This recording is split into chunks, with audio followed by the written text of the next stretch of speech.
ओम नमः शिवाय। सनातन धर्म में प्रदोष व्रत का विशेष महत्व है। प्रदोष व्रत महादेव और माँ पार्वती को समर्पित होता है। त्रयोदशी को पूरे दिन व्रत रखकर भगवान शिव की प्रदोष काल में पूजा अर्चना की जाती है, जिससे भक्त की सभी मनोकामनाएं पूर्ण होती है। जब त्रयोदशी तिथि शुक्रवार के दिन पड़ती है तो उसे शुक्र प्रदोष व्रत कहा जाता है। प्रदोष व्रत कथा इस प्रकार। प्राचीन समय में माधवपुर गांव में एक मूलचंद नाम का सेठ रहा था। सेठ जी की पत्नी भगवान शिव की परम भक्त थी, किंतु सेठ का मन पूजा अर्चना के अतिरिक्त धन कमाने में लगा रहता था। सेठ की कोई संतान नहीं थी, इसी कारण सेठ की स्त्री संतान के लिए दुखी रहा करती थी। एक दिन पुत्र प्राप्ति हेतु पूजा अनुष्ठान के लिए जब सेठानी ने सेठ से धन मांगा तो सेठ जी ने इतना कहकर टाल दिया कि अरे शिव जी तो भोले भाले हैं, एक लोटा जल और बेलपत्र धतूरे से प्रसन्न हो जाते हैं, तो व्यर्थ में धन नष्ट करने से क्या लाभ।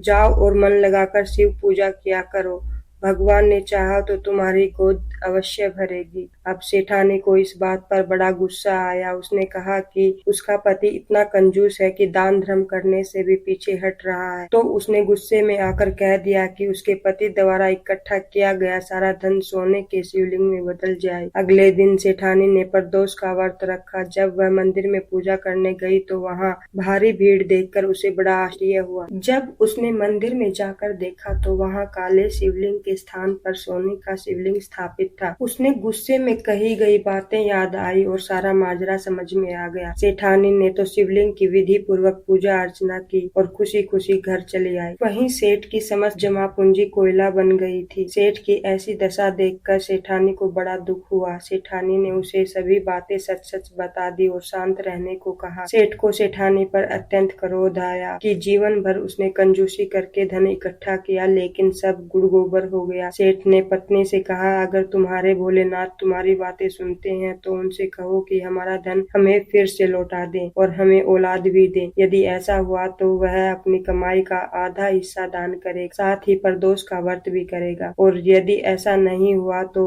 वह सदा के लिए सेठानी को घर से बाहर निकाल देगा, का परित्याग कर देगा। बेचारी सेठानी रोने गिड़गिड़ाने लगी, फिर भी सेठ पर इसका कोई प्रभाव नहीं पड़ा। घूमते घूमते कहते हैं कि भगवान अपने भूले भटके भक्तों की परीक्षा लेकर या किसी को आधार बनाकर उसका उद्धार अवश्य करते हैं। बहुत समय पहले धर्मदत्त नाम का एक राजा राज्य करता था। वह शिव जी का परम भक्त था। उसने संगमरमर से भगवान शिव जी का एक विशाल मंदिर बनवाया था और शिव जी को हमेशा खुश करने के लिए नए नए तरीके सोचा करता था। भूखी प्यासी वह भगवान भोलेनाथ के मंदिर में गई। माँ पार्वती और भोलेनाथ से उसने विनती की, हे प्रभु, यदि वे उसकी भक्ति और पूजा अर्चना से खुश हैं तो, और यदि उसकी बातें सुन रहे हैं तो उसके पति को उसका धन पुनः लौटा दें, साथ ही संतान सुख भी मिले। भगवान भोलेनाथ ने अपने भक्त की पुकार सुनी और उसे वरदान दे दिया। फिर तो सोने का शिवलिंग अपने पहले वाले रूप में लौट आया। सेठ को अपना विलुप्त धन वापिस मिल गया और 9 महीने बाद रानी ने 2 जुड़वा बच्चों को जन्म दिया, जिसमें से एक पुत्र और एक पुत्री थी। यह देखकर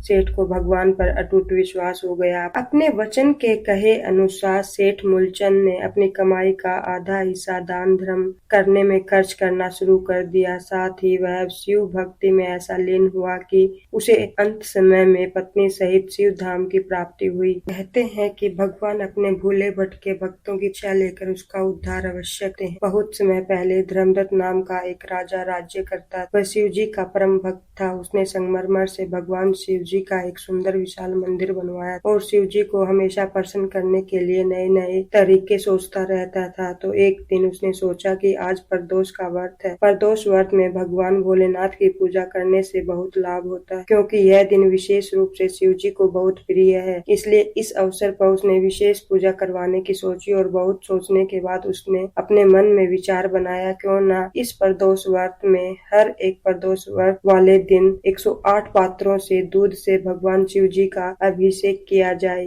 इस पूजा के लिए सभी लोग दूध दान करेंगे जिससे उन्हें भी पुण्य मिलेगा। और प्रदोष व्रत के एक दिन पहले राजा द्वारा घोषणा कराई गई कि नगरवासियों कल प्रदोष का व्रत है और हमारे राजा 108 पात्रों से दूध से शिव जी की पूजा करेंगे। हर एक गृहवासी को कल सुबह का घर का सारा दूध लेकर मंदिर में अवश्य जाना चाहिए और मंदिर के कुंड में सारा दूध इकट्ठा कर देना चाहिए। याद रखो कि तुम सबको सारा दूध डालना होगा जिससे कुंड मुख तक पूरा भर जाएगा। सभी नगरवासी शहर के चौक पर घोषणा सुनने के लिए आए। कुछ लोग अपने राजा की धर्म निष्ठा पर खुश थे और कुछ लोग पूजा के लिए अपना सारा दूध देने के कारण खुश नहीं थे, लेकिन किसी ने कुछ नहीं कहा और वापस घर लौट गए। अगले दिन जब प्रदोष का व्रत था तो लोग दूध के पात्रों के साथ मंदिर जाने लगे। शीघ्र ही मंदिर के सामने एक लंबी कतार बन गई क्योंकि कुंड में अपने हिस्से का दूध डालने के लिए अधिक से अधिक लोग आने लगे। वे सब अपने घर का सारा दूध लेकर आए थे और बछड़ों के लिए एक बूंद भी नहीं छोड़ा। शिशु, बच्चे, बूढ़े या बीमार, उस दिन किसी को भी अपने हिस्से का दूध नहीं मिला क्योंकि सारा दूध मंदिर के कुंड में डाल दिया गया। जैसे जैसे समय बीतता गया कुंड में दूध का स्तर धीरे धीरे ऊपर उठने लगा। फिर भी दोपहर तक कुंड आधा ही भरा। अपने पात्रों से कुंड में दूध डालने पर कुंड अभी भी खाली था। यह सचमुच आश्चर्य की बात थी। पुजारी तथा मंदिर में एकत्र सभी लोग चिंतित हो गए कि क्या हो रहा है। भीड़ में सब घबराहट के साथ कान्हा खुशी करने लगे। पीछे से एक व्यक्ति बुदबुदाने लगा और बोला, कुंड क्यों नहीं भर रहा? हालांकि हर नगरवासी अपना दूध उसमें डाल चुका है। क्या भगवान भोलेनाथ शिव जी नाराज हैं? क्या हम लोगों से अनजाने में कोई पाप हुआ है? पुजारी बहुत घबराए हुए थे। तभी मंदिर के प्रांगण में एक बूढ़ी महिला ने प्रवेश किया जिसे शायद ही किसी ने देखा होगा। वह नगर के दूसरे छोर पर रहती थी। उसने सवेरे उठकर अपनी सभी गायों का दूध निकाल लिया था, लेकिन बछड़ों के लिए कुछ छोड़ दिया था। फिर उन्होंने परिवार के सदस्यों को दूध पिलाया और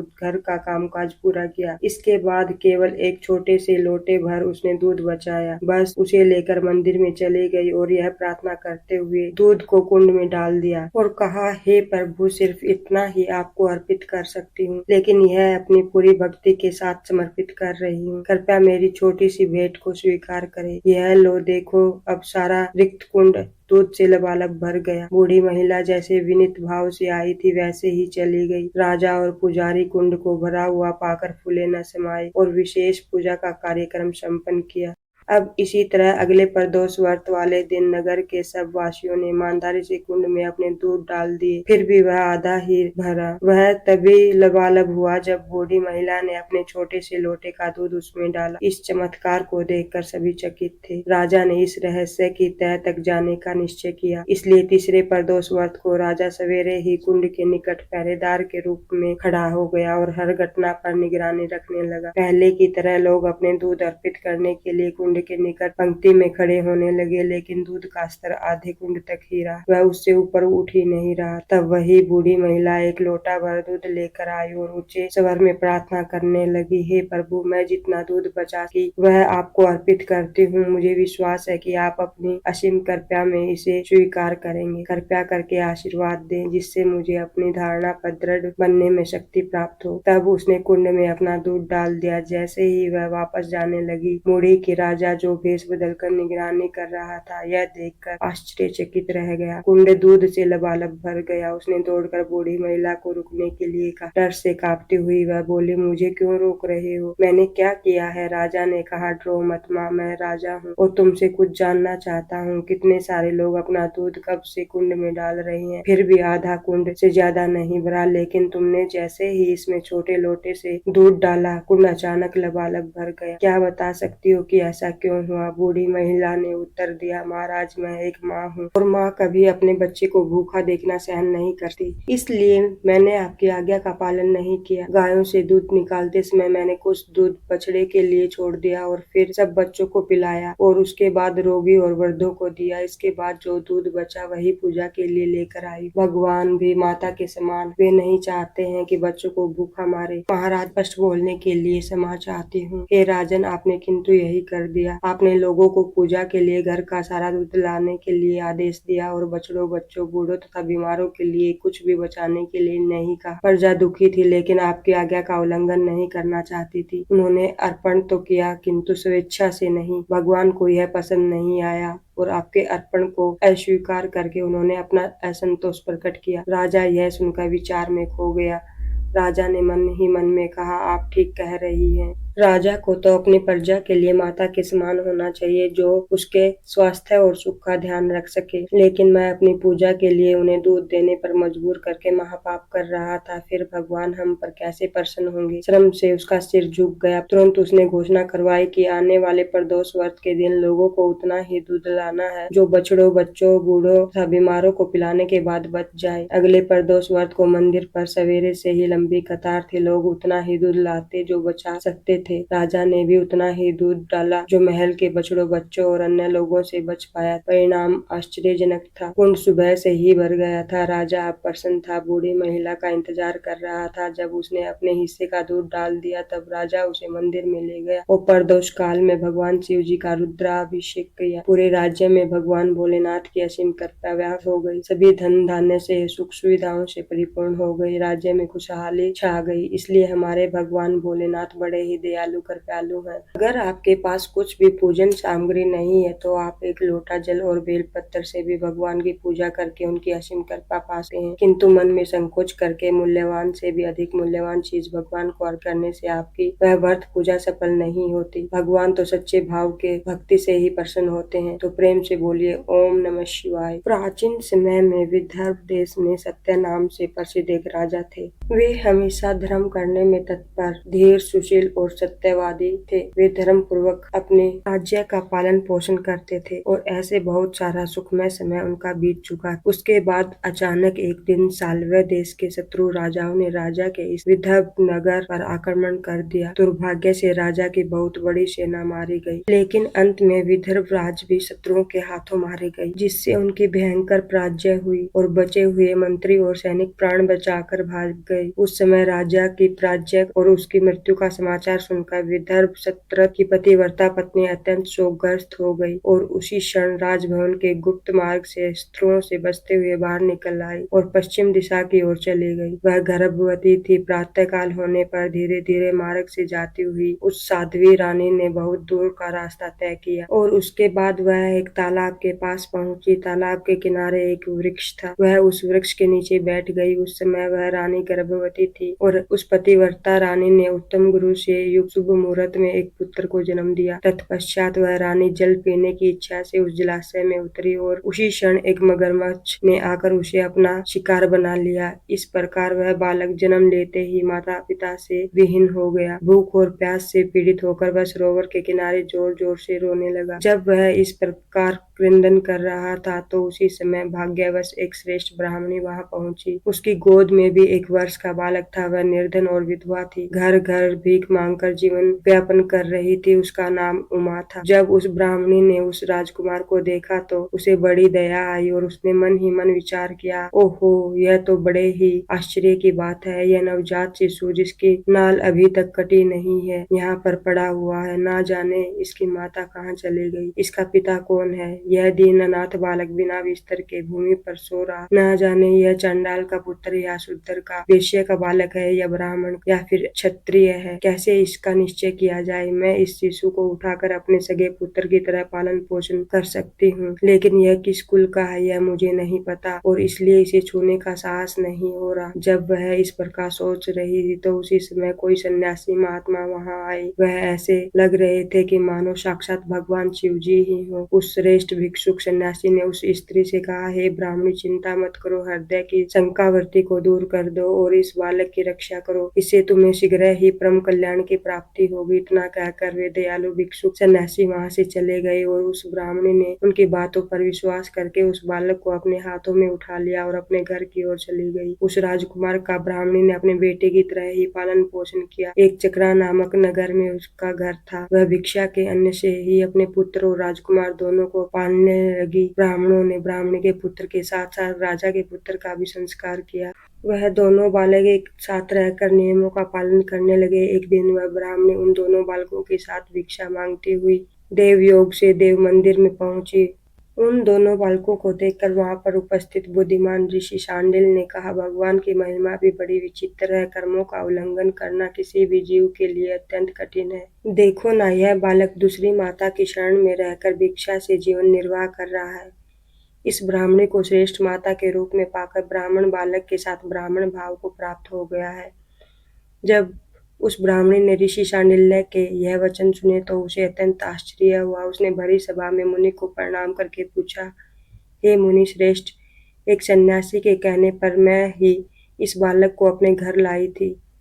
यद्यपि अभी तक मुझे इसके कुल का पता नहीं लगा है, फिर भी मैं पुत्र की भांति इसका पालन पोषण करती हूँ। आप तो ज्ञान के नेत्रों से देख सकते हैं, इसलिए कृपया आप मुझे यह बताइए कि यह बालक किस कुल में उत्पन्न हुआ है और इसके माता पिता कौन है। यह सुनकर मुनि ने कहा, हे ब्राह्मणी, यह विदर्भ देश के राजा का पुत्र है। और इस प्रकार कहकर मुनि ने उस बालक के पिता के युद्ध में मारे जाने का और उसकी माता के मगरमच्छ द्वारा निगल जाने का संपूर्ण समाचार कह सुनाया। यह सुनकर ब्राह्मणी को बहुत ही आश्चर्य हुआ। फिर उसने प्रश्न किया, हे महामुनि, वे राजा संपूर्ण भोगों को छोड़कर युद्ध में क्यों मारे गए और इस बालक को दरिद्रता कैसे प्राप्त हुई और यह बालक अपनी दरिद्रता को पूर्ण नष्ट करके राज्य कैसे प्राप्त कर पाएगा। मेरा यह पुत्र भी भिक्षा से जीवन निर्वाह कर रहा है, अतः इसकी दरिद्रता के निवारण का भी उपाय क्या है, यह बताने की कृपया करें। यह सुनकर ऋषि शांडिल्य ने कहा, इस राजकुमार के पिता विदर्भ राज पूर्व जन्म में पांड्य देश के राजा थे। एक दिन प्रदोष काल में राजा भगवान शंकर का पूजन कर रहे थे और भक्ति भाव से भगवान शिव की आराधना में लीन थे। उसी समय नगर में कोलाहल मच गया। उस उत्कृष्ट शब्दों को सुनकर राजा ने बीच में ही भगवान शिव की पूजा छोड़ दी और नगर में कोलाहल की आवाज सुनकर आशंका से राजभवन से बाहर आ गए। उसी समय राजा का महाबली मंत्री शत्रु को पकड़कर उनके पास ले आया। वह शत्रु पांड्य राजा का ही सामंत था। उसे देखकर राजा ने क्रोध पूर्वक उसका मस्तक कटवा दिया। शिव पूजा छोड़कर नियम को समाप्त किए बिना राजा ने रात्रि में भोजन भी कर लिया और इसी प्रकार राजकुमार भी प्रदोष काल में शिव जी की पूजा किए बिना ही भोजन करके सो गया। वही राजा दूसरे जन्म में विदर्भ राज हुआ। शिव जी की पूजा में विघ्न होने के कारण शत्रुओं ने उसको सुख भोग के बीच में ही मार डाला। पूर्व जन्म में तो उसका पुत्र था, वही इस जन्म में भी हुआ। शिव जी की पूजा का उल्लंघन करने के कारण यह इस दिशा को प्राप्त हुआ। इसकी माता ने पूर्व जन्म में छल से अपनी सोत को मार डाला था और उस महापाप के कारण वो इस जन्म में इसी तरह मारी गई। हे ब्राह्मणी, अब मैं तुम्हें सत्य वचन कह रहा हूँ। इस भयंकर संसार को प्राप्त हुए जीव के लिए ईश्वर के चरणाविदों की सेवा ही सार वस्तु है। जो प्रदोष काल में अनंत चित्त होकर परमेश्वर के चरणाविधियों की पूजा करते हैं, वे संसार में सदैव बढ़ने वाले धन धान्य, स्त्री पुत्र, सौभाग्य और संपत्ति के साथ साथ सबसे बढ़कर बन जाते हैं।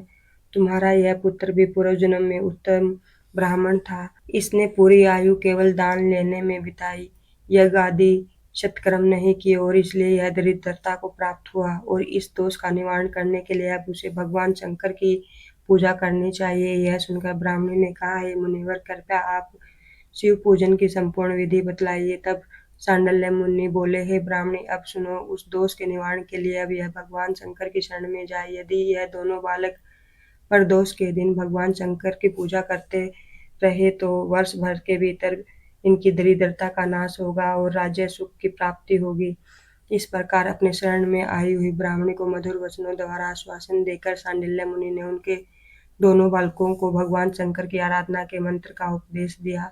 उसके बाद ब्राह्मणी अपने दोनों बालकों को लेकर वहां से चली गई। 4 मास के बाद एक दिन ब्राह्मण का पुत्र नदी में स्नान करने गया। वहां उसे धन से भरा हुआ एक घड़ा मिला, जिसे लेकर वह अपनी माँ के पास आया। ब्राह्मणी धन से भरे हुए घड़े को देखकर खुश हो गई। उसने कहा, हे पुत्र, इसे अपने भाई के साथ आधा बांट लो। मगर धर्मगुप्त ने इस धन में हिस्सेदारी से मना करते हुए कहा, मैं किसी अन्य के भाग्य का धन नहीं ले सकता। प्रत्येक व्यक्ति स्वयं के कार्य का फल भोगता है। इस प्रकार भगवान शंकर की पूजा करते हुए दोनों कुमारों का 1 वर्ष बीत गया। एक दिन ब्राह्मण का पुत्र और राजकुमार वन में भ्रमण करने गए। मार्ग में उन्होंने देखा कि अनेक गंधर्व कन्याएं आपस में खेल रही थी। ब्राह्मण कुमार वहीं पर रुक गया और राजकुमार से बोला, हमें इसके आगे नहीं जाना चाहिए। ये गंधर्व कन्याएं हैं, किसी को भी अपनी ओर आकर्षित कर सकती हैं। मगर राजकुमार निडर होकर आगे बढ़ता गया। जब मुख्य गंधर्व कन्या ने राजकुमार धर्मगुप्त को देखा तो वह उसके प्रति आकर्षित हो गई। उसने अपने सभी सखियों को फूल लेने के बहाने वहां से भेज दिया और राजकुमार के पास आने की प्रतीक्षा करने लगी। उसे अकेला देखकर राजकुमार उसके पास गया और उसने बातचीत करनी शुरू कर दी। उसने बताया कि हे सुंदरी, मैं विदर्भ देश का राजकुमार हूँ। मेरे माता पिता अब इस संसार में नहीं है और शत्रुओं ने हमारे राज्य पर अधिकार कर लिया है। तब कन्या ने अपना परिचय देते हुए कहा, मैं गंधर्व की पुत्री हूँ। मेरा नाम अंशुमति है और मैं गायन में प्रवीण हूँ। उसने यह भी कहा कि मैं आपसे विवाह करना चाहती हूँ। इतना कहकर उसने अपनी मोतियों की माला निकालकर राजकुमार को पहना दी।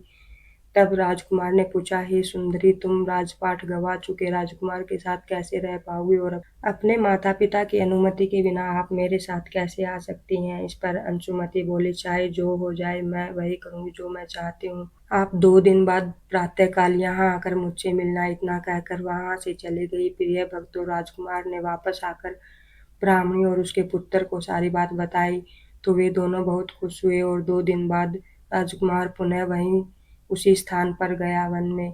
उसने देखा कि अंशुमति अपने पिता के साथ उसकी प्रतीक्षा कर रही है। तब गंधर्व राज ने राजकुमार से कहा कि मैं भगवान शिव के धाम कैलाशपुरी गया था। वहां भगवान शिव और पार्वती ने मुझे बुलाकर कहा कि धर्मगुप्त नामक राजकुमार राज्य से विहीन होकर वन वन भटक रहा है। जाओ, उसका राज्य पुनः उसे प्राप्त कराने में उसकी सहायता करो। तो हे राजकुमार, मैं उनकी आज्ञा के अनुसार ही अपनी पुत्री अंशुमति का हाथ तुम्हारे हाथ में देना चाहता हूँ और राज्य प्राप्त कराने में तुम्हारी मदद करना चाहता हूँ। मेरी पुत्री 1000 वर्ष तक तुम्हारे साथ इस पृथ्वी पर रहेगी और तुम शिवलोक में जाओगे तब भी वह तुम्हारे साथ ही जाएगी। प्रिय भक्तों, भगवान शिव के आदेश के अनुसार धर्मगुप्त और अंशुमति का विवाह हो गया। अंशुमति के पिता ने अपनी गंधर्व सेना भी राजकुमार को प्रदान की। सेना की सहायता से उसने अपने शत्रुओं को हराकर अपना राज्य पुनः प्राप्त किया। अब राजकुमार धर्मगुप्त राजा बन गया। उसने अपने बुरे दिनों में सहायता करने वाली उस गरीब ब्राह्मणी को राजमाता का दर्जा दिया और सूचीव्रत को अपना छोटा भाई बनाया। इस प्रकार नियमित रूप से प्रदोष व्रत करने से ब्राह्मणी और उसका पुत्र सूचीव्रत तथा राजकुमार धर्मगुप्त को धन धान्यता सुख समृद्धि की प्राप्ति हुई। और फिर सूत जी आगे कहते हैं कि जो मनुष्य प्रदोष की इस पुण्य में महात्मा को एकाग्रचित होकर सुनते हैं अथवा पढ़ते हैं, उन्हें 100 जन्मों तक कभी दरिद्रता नहीं होती। अंत में वह ज्ञान के ऐश्वर्य से युक्त होकर भगवान शंकर के परम धाम को प्राप्त होते हैं। तो प्रिय भक्तों, यह थी प्रदोष व्रत की पावन व्रत कथा। अगर आपको यह कथा अच्छी लगी हो तो वीडियो को लाइक करें, शेयर करें, चैनल को सब्सक्राइब करना न भूलें।